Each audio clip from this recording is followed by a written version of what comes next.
सुरुवातीला सगळ्या पत्रकारांना मनापासून धन्यवाद देतो की आपण सगळेजण शॉर्ट नोटीसवर इथं आला.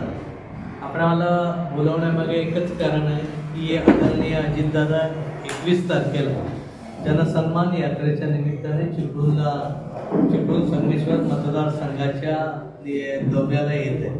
साधारणपणे हा दौरा 3 वाजता ते सावर्ड्याच्या ठिकाणी हेलिकॉप्टरने लँड होते. सावर्ड्यातून आल्यानंतर जिथे 2-3 ठिकाणी स्वागत करत करत आम्ही बहादूर शेखना वर डॉक्टर बाबासाहेब आंबेडकरांना स्मरण करून त्यांच्या तिथे पुष्पहार अर्पण करून तिथून बाईक रॅलीने सभा आपली इंदिरा गांधी सांस्कृतिक केंद्राच्या समोर आहे तिथे येण्याकडे सुरुवात होईल. बाईकची रॅली असेल. त्या माध्यमातून तिथं आल्यानंतर पहिल्यांदा छत्रपती शिवाजी महाराजांना पुष्पहार जे आपण नव्याने आता स्मारक बनवले त्याची पाहणी देखील करतील आणि ते बघितल्यानंतर जसा वेळ तिथे पुढे देवळात जाऊन आपल्याला सभेत स्थानी येते आणि ती साधारण 1.5 तासाची सभा होईल. 6 वाजेपर्यंत तिथं सभेचं स्थानी असते. त्याच्यानंतर महाविकास आघाडीच्या महायुतीच्या माध्यमातून तिथे काही लोकांना भेटीगाठी त्यासंबंधी चर्चा आणि या सगळ्या होतील. जाता सागरला नाना साहेबांच्या तिथे देखील जाणार आहेत. एक्सप्रेसवर मॅडमना भेटतील. त्यानंतर मुस्लिम समाजाच्या हॉलला देखील त्यांची व्हिजिट आहे आणि तिथून 7 वाजता माटे सभागृहामध्ये वेगवेगळ्या संघटना आहेत, वेगवेगळे लोक आहेत, वेगवेगळ्या पक्षाचे लोक आहेत. त्याचबरोबर शेतकरी आहेत, आंबा बागायतदार असतील, काजू बागायतदार असतील, काजू प्रोसेसिंगशी निगडीत असेल. काही संघटनाने आमच्याकडे सांगितले की आम्हालाही थोडा वेळ हवा. त्यामध्ये नमनचे कलाकार आहेत त्यांचं एक शिष्टमंडळ येणार आहे आणि इथं असलेले डॉक्टर असतील, वकील असतील किंवा ज्यांना त्यांच्याशी निगडीत जे काम आहे. मग आपल्या त्यामध्ये आपली संघर्ष समिती असेल किंवा ग्लोबल कोकणच्या माध्यमातून असेल किंवा जे लोकांना व्यापारी संघटना असेल ज्यांना भेटायचं असेल, ज्यांना शासनाच्या माध्यमातून काही कामं असतील किंवा अन्य काही असतील त्या संबंधित सगळ्यांना दादा तिथे भेटणार. त्याचबरोबर महायुतीचे जे पदाधिकारी आहेत त्यांना देखील भेटीसाठी त्यांनी तिथे वेळ दिलेला आहे आणि मुक्काम रात्रीचा करून सकाळी ते परत तिथून त्यांच्या पुढच्या नियोजित दौऱ्यासाठी जाणार.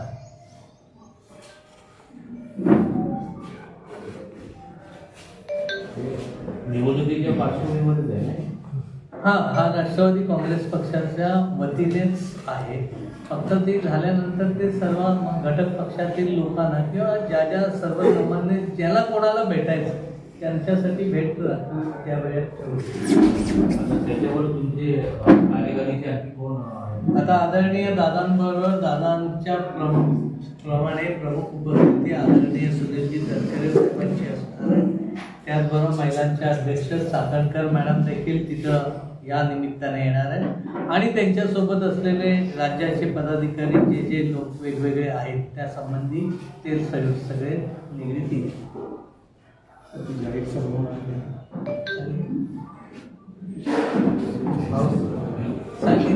ज्या छत्रपती शिवाजी महाराजांच्या पुतळ्याला हार वगैरे घातल्यानंतर इंदिरा गांधी सांस्कृतिकच्या समोर आपली जाहीर सभा त्या संबंधी आहे.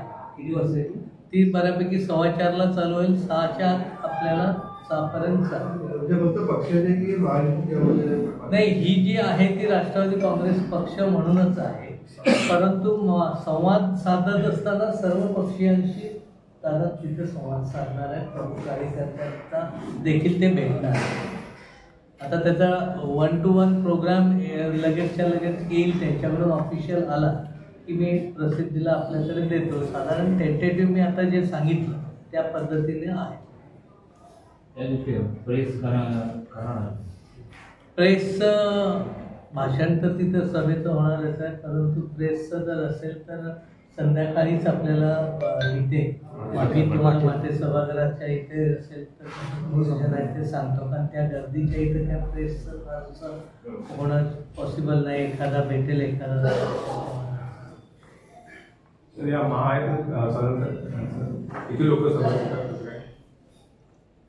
आता आपण प्रमुख पदाधिकारी सगळ्यांनाच तर बोलवलेलं आहे संगमेश्वर पासून हे तर किती लोक येतात ते त्या दिवशीच कळेल आपल्याला, सगळ्यांना आपण कळवलं. पक्षप्रवेश वगैरे काय आहे? फार मोठे पक्षप्रवेश आम्ही ठेवणार नाही, कारण शेवटी जे छोटे काय त्या वेळेनुसार जे काय होतील ते होतील, कारण नियमित पक्षप्रवेश आमचे त्या टप्प्यावर चालूच आहे. वाशिष्ठी नदीचा जो विषय आहे ना, तो त्या दरम्यान होणार. वाशिष्ठी नदीचं आपल्याला माझ्या डोक्यात आहे की थोडं प्रेझेंटेशन जर त्यांना देता आलं आपल्याला, पॉवर प्रेझेंटेशन, तर मी आता हे सुर्वे साहेब आणि त्यांच्याशी बोलून त्यांना तिथे बोलवणारच आहे. म्हणजे ज्यावेळी आपल्याला संघर्ष समितीला भेटायचं असेल तर काही इश्यू त्यांच्यासमोर असताना ते अधिकाऱ्यांना तिथे आपण बोलवतो.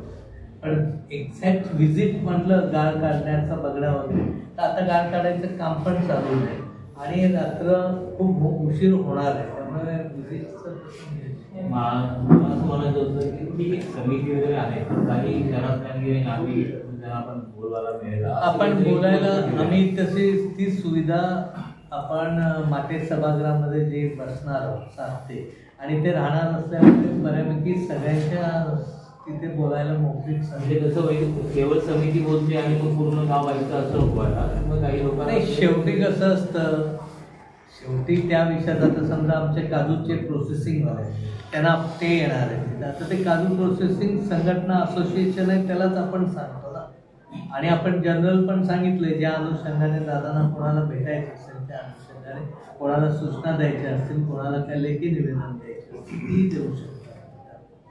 सर, महायुतीचे नेते याच्यामध्ये सामील होणार?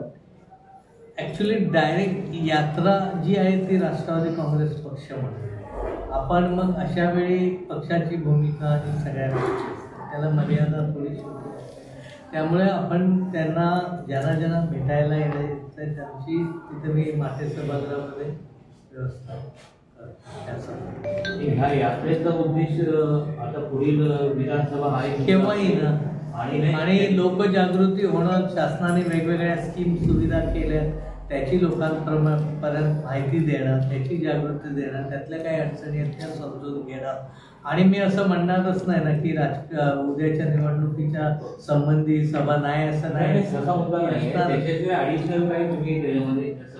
ॲडिशनल जे मुद्दे त्या सभेला संघटनेबरोबर, आज आपल्या चिपळूणचा विषय घेतला तर चिपळूण शहर, खेळडी शहर असेल किंवा अन्य गावं असेल ही बाधित पूर क्षेत्राने होतात. त्यामुळे पुराच्या निगडीत जो जलसंपदाच्या माध्यमातून प्रस्ताव बनवण्याचं काम चालू आहे त्याला प्राधान्याने आणि अर्जंटली बेसवर नियामक मंडळाकडे जाऊन त्याची मंजुरी लवकरात लवकर मिळवण्याचा एक आपला प्रयत्न असणार आहे. दुसरी गोष्ट, चिपळूणचा विचार केला तर अंडरग्राऊंड ड्रेनेज सिस्टीमची खूप मोठ्या पद्धतीने गरज आहे. आता ती लेवल त्या मी टेक्निकल विषयात काय आता जात नाही.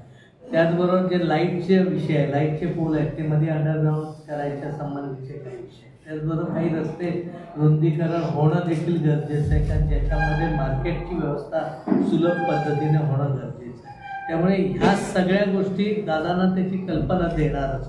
दादांच्या माध्यमातून ग्रॅव्हिटीची योजना महायुतीच्या शासनाच्या माध्यमातून, जसं मुख्यमंत्री, दोन्ही उपमुख्यमंत्री आहेत, पालकमंत्री असेल, रवी चव्हाण साहेब असतील, या सगळ्यांच्या सहकार्याने 152 कोटीची ग्रॅव्हिटीची पाणी योजना नुसती मंजूर झाली नाही तर ती टेंडरपर्यंत आणण्याचं काम त्या माध्यमातून झालं.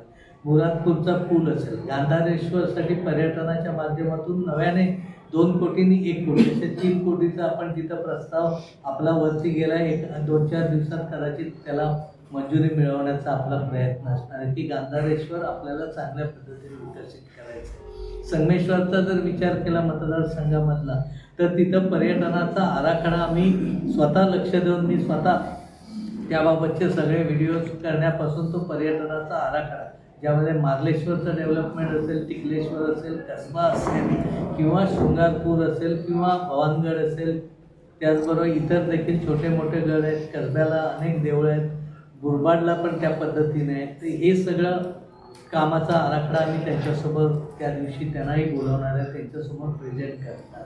आणि हे करत असताना गोळकोटचा किल्ला असेल, सवतकडा असेल किंवा पर्यटन, कारण शेवटी कोकणात शाश्वत जर आपल्याला उद्योगधंदे वाढवायचे असतील तर ग्रामीण पर्यटन, कृषी पर्यटनाला जोर देणं तेवढंच गरजेचं आहे. आणि मग ह्याला इन्फ्रास्ट्रक्चर जर मोठ्या ताकदीने देऊ शकले शासनाकडून, ज्या पद्धतीने आता होते तो आपल्याला मर्यादा आहे. अजून आपल्याला पूर्ण लक्ष केंद्रित करून ते द्यावं हा आमचा सगळ्यांचा आग्रह असणार. सर, सुर्वे अधीक्षक अभियंत्यांनी जो प्रेझेंटेशन दिलं आपल्याला, तर शक्य आहे का वैतरणा आणि वाशिमचा जो संगम होतो तिथे त्यांनी सांगितले की तिथे आपण 6 किलोमीटर कॅनॉल करायचा आहे आणि साधारण 140-150 पाणी तिथे व्हिजिट होणं शक्य काय? नाही, आताच्या याच्यात एवढं पॉसिबल नाही, कारण एवढा वेळ आजच्या उद्याच्या प्रोग्राममध्ये नाही, कारण कंटिन्युएशनमध्ये त्यांच्या येतात. परंतु मी सांगणार आहे की एकदा वेगळा सेपरेट सभा कार्यक्रम न करता एखादी व्हिजिट दिली तर ह्या सगळ्या गोष्टीचं आपल्याला मार्ग काढण्यासाठी सर, एकीकडे अजितदादांचा दौरा आहे, शरद पवार साहेबांचा दौरा लागतो, एक दोघांच्याही जाहीर सभा आहे. काय सांगाल ज्यांना दोघांच्या जाहीर सभा होत आहे? नाही, शेवटी एक भूमिका घेतल्यानंतर आपल्याला त्या दृष्टीने आम्ही जात असताना आता आम्ही समोरून कोण येणार नाही किंवा नाही येणार असं म्हणू शकत नाही. त्यामुळे कोणाचा दौरा, प्रत्येकाचे दौरे पुढच्या काळात होणारच आहे. कारण आता तिकडे पवार साहेबांचं झालं, तर इकडे अजितदादांचं, उद्या उद्धव साहेबांचं, उद्या आदरणीय शिंदे साहेबांचं, फडणवीस साहेबांचं, निवडणुका आल्या तर हे दौरे चालू राहणारच आहे. त्यामुळे दुसरा कोणाच्या दौऱ्याबद्दल मी कसं काय? सर, ते ह्याच्या बचाव समितीनं आंदोलन केलं, त्याच्यानंतर ते मोडक समितीचा अहवाल आला, त्याच्यावर 2 वर्ष झाली. त्याच्यावर किती वेळा सभागृहात चर्चा झाली, त्याच्यावर काय झाले, त्याची पोझिशन काय? सभागृहात कायमस्वरूपी ज्या ज्यावेळी संधी मिळेल त्यावेळी बोलण्याचा प्रयत्न मी देखील केलेला आहे, आपणही बघितलेला आहे. सभागृहात असं नाही होत की गेला की डायरेक्ट तो विषय नसताना येतो, त्याला काही प्रोटोकॉल सिक्वेन्स असतो आणि त्या संबंधीचा अहवाल जो कसा आहे त्याची छाननी करतो. अजून 2 वर्ष झाली, त्याचे जेवढ्या वेगानं पैसे दिले गेले गाळ काढायला अजितदादांनी, एवढ्याच वेगाने याच्या शिफारशी का स्वीकारल्या? अधिकाऱ्यांचाच केलेला अहवाल, त्याचं काय नेमकी झालंय? अहवाल आणि शिफारसी आणि इम्प्लिमेंटेशन ह्या 3 वेगवेगळ्या गोष्टी. 100% इम्प्लिमेंटेशन करत असताना ज्यावेळी हा जो आपला प्रस्ताव आहे, हा जो प्रस्ताव आपण जर मंजूर करून घेतला उद्या सगळ्या, कारण याला काय एवढा सोपं लगेच उद्या दिला की परवा होणारा काम नाही. याच्या मागे खूप मोठी मेहनत करून आपण तिथपर्यंत जाणार आहोत. हे आता आपण पाईपाच्या तोंडावर, याच्या पुढं पाईपाच्या लाईनमधनं जाऊन बाहेर पडायचं. याच्यासाठी प्रचंड संघर्ष पण आपल्याला करावा लागेल, प्रचंड ताकद देखील उभी करावी लागेल आणि प्रचंड फॉलोअप देखील करावं लागेल. आणि त्या सगळ्या गोष्टी करायला मी तरी बांधील आहे, एवढंच मी सांगतो. 2 वर्ष झाली ना या विषयात, थोडा वेळ जातो. एक मिनिट सर, काल बबन कनावजे यांची पत्रकार परिषद झाली. काल बबन कनावजे यांची पत्रकार परिषद झाली, निरीक्षक जे आहेत त्यांचे, ते असं बोलले की जे आमच्यातले गेले होते कामांसाठी त्यांचे नेते शनिवारी येत आहेत, तर ते समजेल आपल्याला काय केलं. प्रत्यक्ष त्यांनी असं काल बोलताना ते पत्रकार त्यांनी काय बोलले मी ऐकलं नाही. पहिली गोष्ट, मी आता आलो मुंबईतून, त्यामुळे मी पेपरही डिटेलमध्ये वाचला नाही. की पेपर वाचून त्यांनी काय बोलायचं तो त्यांचा अधिकार आहे, शेवटी तो त्यांचा हक्क आहे. पण त्यांनी छोटी म्हणजे काही गोष्टी ज्या सांगितल्या त्याचं म्हणजे आता मी काय त्या भाषेत बोलत नाही. पण तो माझा मुलगा पवार साहेबांना भेटायला गेला होता तर शैक्षणिकदृष्ट्या ते त्यांनी जे बोलले की आमच्या मनात संभ्रम निर्माण करण्याचं कोणतरी काम करतं असं मला कोणते म्हणा ते बोलले नाही, असं नाही. तर मी म्हणतो हे छोट्या गोष्टी आहेत आणि ह्या छोट्या गोष्टी कुठेतरी उगाच त्याची पब्लिसिटी करणं किंवा तशा पद्धतीने करणं असं कोणी नाही. ज्यावेळी अशी हेच नसतं ना सर, आमची दिशा क्लिअर आहे ना. गेल्या वर्षी तुम्ही विकास कामं व्हावी म्हणून सत्तेची गरज आहे या मुद्द्यावरती दादाकडे गेला, गेल्या 1.5 वर्षभरात तुम्ही समाधानी आहात का?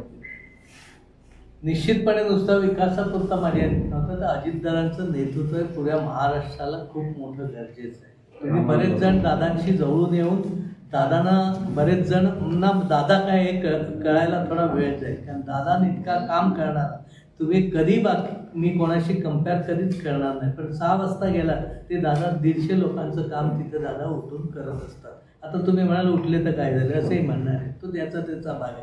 कारण बाकी ठिकाणचे अनुभव कसे असतात काय असतात ते ज्याला त्याला द्यायच्या त्याच्या.